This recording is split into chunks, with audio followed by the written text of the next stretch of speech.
पिछड़ा वर्ग कल्याण विभाग के सचिव श्री रमैया जी,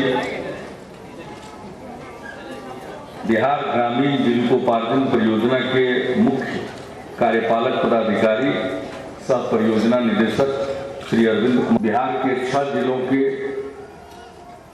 18 प्रखंडों में शुरू हुई थी और आज से इसका विस्तार 8 जिलों के 26 अन्य प्रखंडों में किया जा रहा है। इस प्रकार से कुल मिलाकर बिहार के 44 प्रखंडों में अब जीविका परियोजना लागू होगी। 2 साल पहले जो कार्यक्रम शुरू हुआ, ये कार्यक्रम उसकी उपलब्धियों को दर्शाता है। स्वयं सहायता समूहों से महिलाएं जुड़ी, वो न सिर्फ आत्मनिर्भर बनी बल्कि उनमें आत्मविश्वास भी पैदा हुआ। मुझे अच्छी तरह याद है, जीविका परियोजना के शुरू होने के पहले बिहार में स्वयं सहायता समूह के काम को देखने के लिए मैं मुजफ्फरपुर जिले में गया था और वहां जब मैं स्वयं सहायता समूह से जुड़ी हुई महिलाओं से मिला तो मेरा उत्साह बहुत बढ़ा। आज जिस प्रकार से महिलाएं अपनी बात रख रही थी, उसी तरह से मेरे सामने मैं 2 जगहों पर गया था और जिस प्रकार से लोगों ने अपनी बात को बहुत ही बेहतरीन ढंग से रखा कि मैं प्रभावित हुए बगैर नहीं रह सका। और उसी समय मुझको ये लगा था कि इस कार्यक्रम का विस्तार जल्दी से जल्दी होना चाहिए। विश्व बैंक जीविका परियोजना में सहायता करने वाला था परियोजना को, और मुझे ठीक से याद है 2006 के शुरू में ही विश्व बैंक के उस समय के कंट्री डायरेक्टर भी आए थे, उनके साथ भी चर्चा हुई थी और हमको गत्वा विश्व बैंक ने इस परियोजना को मदद देने के बारे में फैसला किया।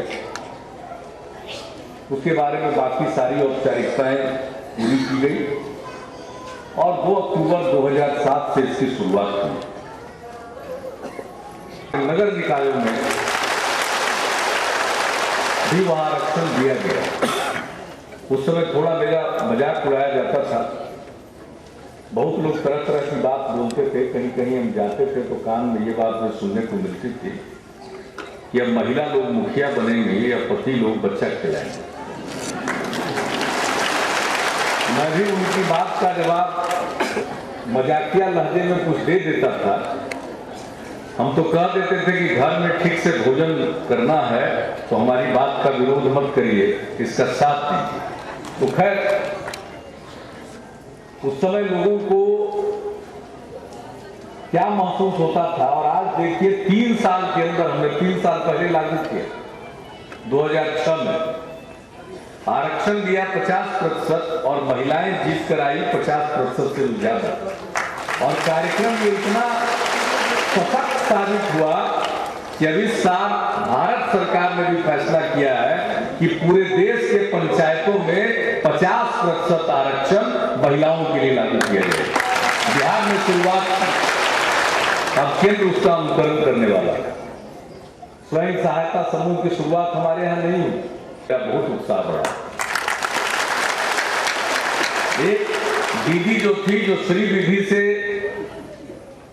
धान की खेती की पद्धति समझा रही थी, मुझे अच्छी तरह याद है, आवाज उनकी पहचानी हुई मुझको लगी। अगर मैं गलत नहीं हूं तो हमने इसी श्री कृष्ण मेमोरियल हॉल में फरवरी 2008 में हमने कराया था एक किसान पंचायत, जिसमें देश भर के 2000 किसान आए थे।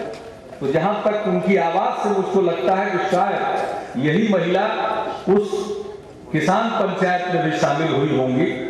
आवाज से मुझको ऐसा लगा और इसी प्रकार से, और मुस्लिम वो अपनी बात कह रही थी लेकिन उतनी स्पष्टता से नहीं कह पा रही थी। आज मैंने देखा कि बहुत स्पष्टता के साथ पूरी पद्धति उन्होंने, पूरी प्रणाली समझा। अब उनके बोलने के बाद हमको ऐसा लगता है कि हाँ, जितनी बहनें बैठी हुई हैं सबके दिमाग में बात आ गई होगी कि श्री विधि क्या, धान की खेती उतना बेहतर ढंग से कम बीज में, रोपने के पहले बीज का उपचार कर लीजिए इस्तेमाल के पहले, उसके बाद कितनी उपज उसमें हासिल होगी। आज जो सामान्य ढंग से खेती की जा रही है उसकी तुलना में बहुत ज्यादा उपज हो रही है। तो मैं तो चाहूंगा कि जल्दी से जल्दी पूरे प्रदेश में लोग धान की खेती के लिए श्री विधि अपना लें और उसी प्रकार से गेहूं की खेती के लिए उसी तरह की प्रणाली अपनाई जा रही है लेता है। लेकिन इस विधि से तो हर आदमी अपनी जरूरत के मुताबिक जो खेत पर थोड़ा बहुत निर्भर है अनाज पैदा कर ले सकता है। आबादी का घनत्व तो बहुत ज्यादा है, तो हमें इस प्रकार की प्रणाली अपनानी चाहिए जिसमें उत्पादकता बढ़े, उपज बढ़े। जब मैं देश में कृषि मंत्री था तो उस समय भारतीय कृषि अनुसंधान परिषद ने तकनीक निकाली, प्रणाली विकसित की कि 1 हेक्टेयर जमीन पर एक परिवार का ठीक ढंग से भरण पोषण हो। मैंने उसी समय उनको कहा था कि 1 हेक्टेयर नहीं, बिहार जैसे राज्य में तो आपको 1 एकड़ पर पूरे परिवार का भरण पोषण हो सके, इस प्रकार की प्रणाली को विकसित करना चाहिए। और मुझे खुशी है कि उन लोगों ने भी हिस्सा लिया जाए धान और गेहूं में, तो हम बहुत जल्दी दोगुना से भी ज्यादा कृषि का उत्पादन का लक्ष्य हासिल कर सकते हैं। और ये स्वयं सहायता समूह इसमें बहुत उपयोगी भूमिका निभा सकता है। तो आज के इस कार्यक्रम में उपस्थित होकर बहुत खुशी हुई और लोगों ने अपनी बात दर पर बड़े लोगों को ऋण उपलब्ध कराते हैं और हम लोगों को 12% पर उपलब्ध कराते हैं।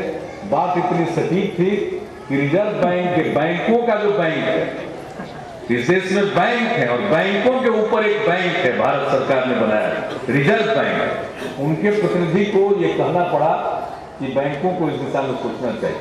मुझको पूरा विश्वास है।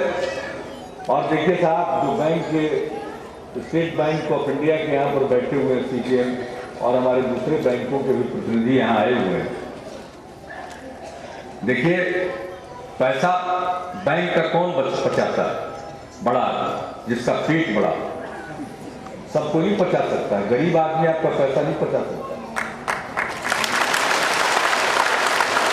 आपका पैसा तो महानगरों में रहने वाले, गगनचुंबी अट्टालिकाओं में रहने वाले अमीर लोग पचाते हैं, जिनका नाम भी आप प्रकाशित नहीं करते कि कौन कितना अरब डकार गया, ये किसी को जानकारी नहीं मिल पाती है।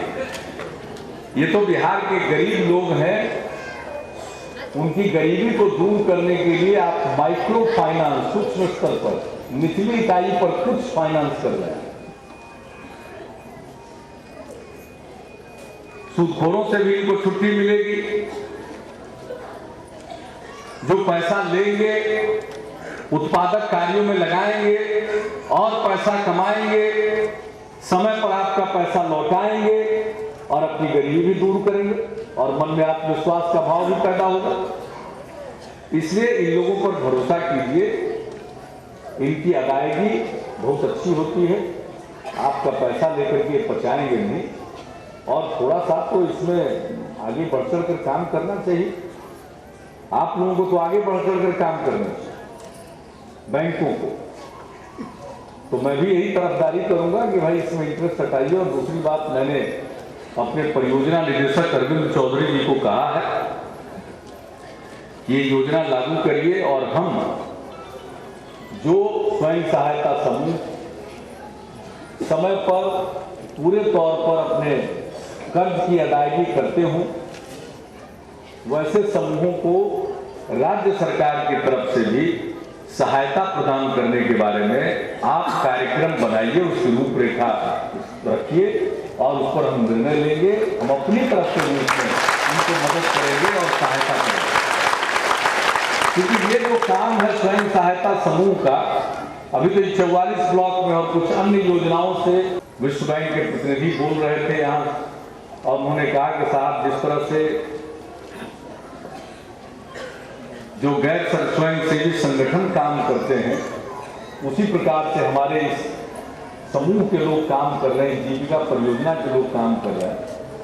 तो जब इनकी उपलब्धि अच्छी है तो मैं तो कहूँगा कि तेजी से इस काम को आगे बढ़ाइए। ऐसा न हो कि कुछ प्रखंडों में तो स्वयं सहायता समूह बन जाए, वहाँ की महिलाएं तो आगे बढ़ जाए और बाकी इलाकों की महिलाएं पिछड़ जाए। अगर महिलाएं पिछड़ेगी तो पूरा इलाका पिछड़ेगा। इसलिए हम चाहेंगे कि इसको तेजी से जल्दी इसको दूसरे राज्यों, दूसरे प्रखंडों में भी, दूसरे पंचायतों में भी लागू किया जाए और उसके लिए जो भी आवश्यक राज्य सरकार को धनराशि की जरूरत पड़ेगी उपलब्ध कराने की, हम उसमें पीछे नहीं हटेंगे। लेकिन ये बहुत ही उपयोगी काम है, महिलाओं को आत्मनिर्भर बनाएगा। अब जो स्वयं सहायता समूह की महिला, उनको हम एक ही बात कहेंगे